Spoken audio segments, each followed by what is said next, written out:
first guest tonight is an Emmy-nominated actor and comedian you know from Saturday Night Live, as well as films such as Grown Ups, Joe Dirt, and Tommy Boy.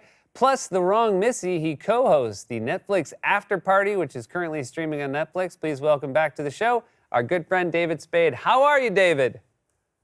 I thought you were looking for me to walk out. You're like, It's weird, right? That moment where you're supposed to walk out? I'm usually behind the curtain like this.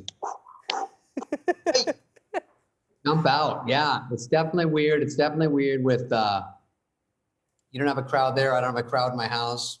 It's weird times, and you were starting a new show, Netflix After Party, and I have to imagine one of the hardest parts of it is that you didn't get to establish the baseline of what it was like with people in the audience. Like, it's not easy for us, but at least we got to do it for a while with an audience before we did it without. How has it been?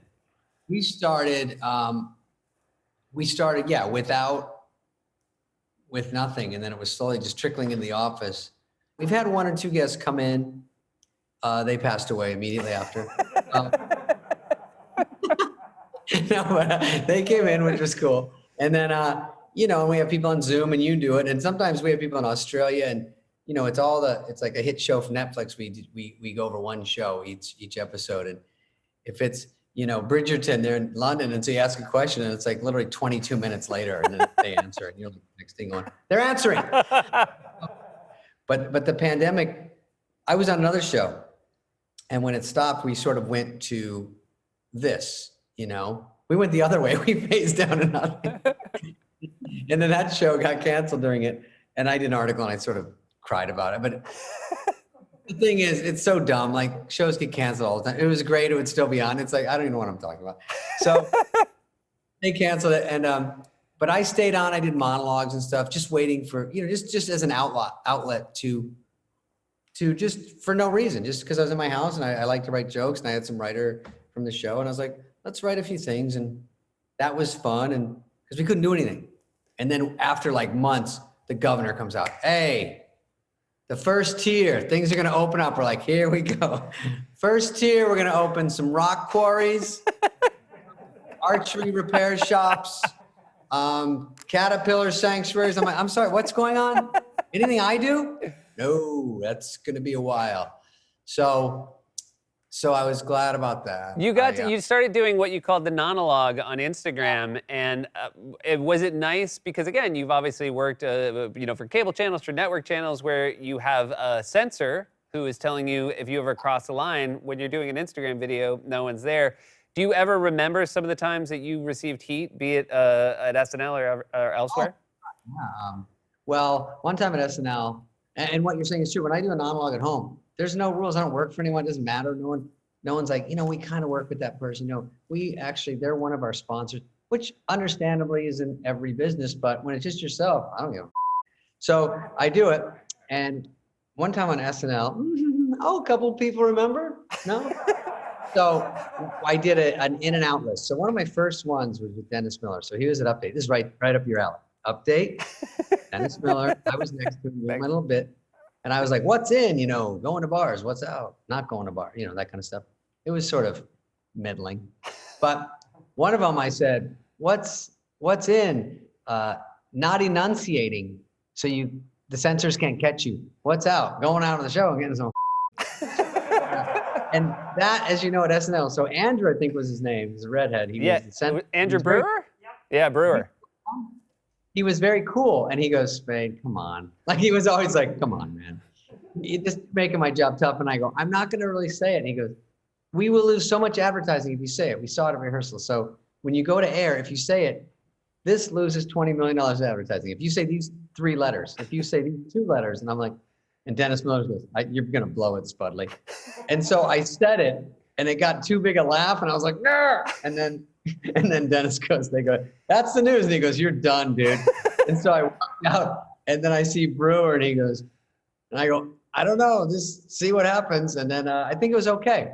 And something happened. I just saw this. I just realized you were there on the other one. Yeah, I was there. I want to point out, I co-wrote this sketch, Sean Penn's Celebrity Roast. I was Sean Penn, and you played Owen Wilson, but I did not. This was your idea, was what you wanted Owen Wilson's nose to look like, who is someone that you and I are both huge fans of. Love Owen Wilson and love Sean Penn. Did you do a Sean Penn nose or is that you? No, I just did. I think that's just my nose. Yeah, we famously have the same nose. So I do Owen Wilson. Yeah, we had it look like a wiener, like that was sort of the funny bit.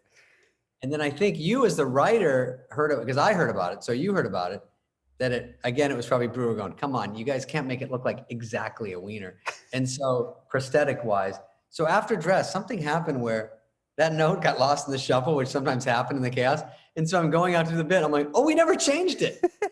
And so I might have been telling you because you were right there and you were the boss of the sketch. So we just did it and and then it was like on the internet because they go, well, how can they do this? That was funny though. How's it going? I definitely think like the prosthetic guys were so happy when you gave them the initial note of like, I want it to look like this. And they really went for it. And they did. Got everyone in trouble. I thought it was just prosthetics just are off on their own. And then if you give them a note, they're like excited, like watch how perfect we can do this. I saw that you just bought at auction Chris Farley's old Harley Davidson. Did people know that you were the person who was bidding on it? No, a guy came to me and he said, I on my DMs, he says, which I answer sadly. And he said, I have Chris Farley's old Viper, which I remember. And I was like, that old black Viper? Yeah, and he got a ticket in, I remember. And he said, yeah, and he showed me a picture of the thing in the Inquirer where he got a ticket in. I was like, yeah, he goes, do you want to buy it? And I was like, I kind of would like to have something from Chris, it'd just be interesting to have, I don't know. And I love cars. So he stalled or something. And then his brother goes, his motorcycle's for sale, his Harley from Chicago. And it's on an auction. You should get on it tomorrow. And I was like, oh, that would be cool. I put it in my house. My house is a mansion. So I said, you see all the hardwood floor? Like I could just park it and I'll buy that little plant. So, or put it in the tree. So it's basically the Cecil Hotel here. So anyway, I go on this auction and I'm getting outbid. And so it gets up. And I finally win it. And then his brother goes, I can't believe you beat Timmy Meadows. And I go, that's what I was going up against? You should have told me. We could have figured it out. We don't have to get it up. So anyway, I go, oh, don't tell Tim I got it. He'll feel bad. So a minute later, Tim calls me. Hey, he just told me it was you. So I go, and he goes, would you sell it to me? Can I get it from you? And I was like, he goes, I grew up in Chicago with him. I love motorcycles. And I go, yeah, okay. Because, he didn't have anything from Chris's. And I thought, he's a Chicago guy and it was from Chicago the most. So I gave it to Timmy and he sent me some of the money. So it was great. Just some? No, he sent me all of it. But then my guy says, I go, Timmy's going to send the money. And then they said, oh, and then later they go, it's way more than that because the auction fees and all the tag. And I go, and they go, tell Tim. I go, I'm not telling Tim. Like I call him, hey, Tim,